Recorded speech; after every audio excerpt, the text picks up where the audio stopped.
Textbooks, which is the long-term plan stated in the GO platform.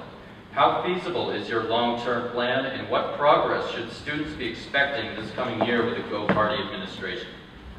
That's a great question. I'd just like to note that on the Time Party platform, open source textbooks are listed as a great option for future plans. I'd like to note that it's the only option for future plans. Open source textbooks are the key to textbook affordability and key to cutting costs to students. So basically, in the Go Party platform, we have a long-term and a short-term process towards achieving textbook affordability. Long-term, we need to look towards open source textbooks.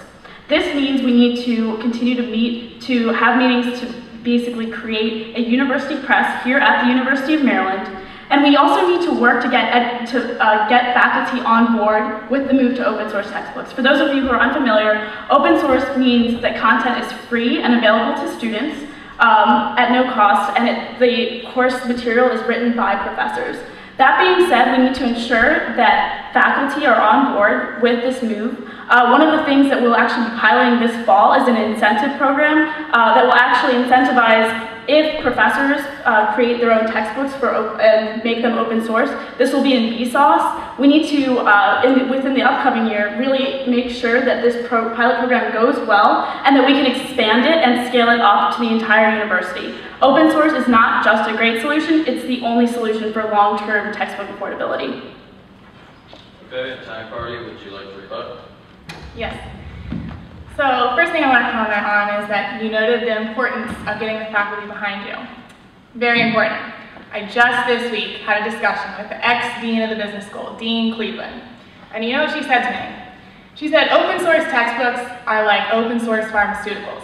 Would you want to use an open source pharmaceutical? No, we're not ready for it yet. You don't know what you're going to be taking. It's a range of 12. You could have a really great textbook that's open source, or you could have a really crappy textbook that's open source. And guess what? The faculty aren't going to want to use open source textbooks either, because they're the ones who wrote the books, and you're going to tell them that now they have their PhD and they've written their textbook, you're not going to pay them for the talent? That doesn't make sense either. Do I think that open source textbooks are a great thing to help affordability? Yes. If the class can find a textbook that will work and that is the top of its level, at the top of its academia, then yes, Maryland should use it. Do I think it's the only option? No. Do I think that in the long term it will improve? Yes. Do I think that this is feasible tomorrow? No. Okay. And Go Party, would you like to use your special remarks? Yeah. Okay. Number one, to make very clear, open source textbooks are peer reviewed. That means that other faculty members read them and review them just like any other book. Number two, we have already been having meetings with Dr. O'Shea, who is the Vice President of Research at this university, and Dr. Juan Uribe-Guerra, who is the Associate Provost of Faculty. They have both said if we are not creating knowledge in the future through open source textbooks, then we will be losers. This university is going to be losing in the game of university politics if we are not creating knowledge in this way.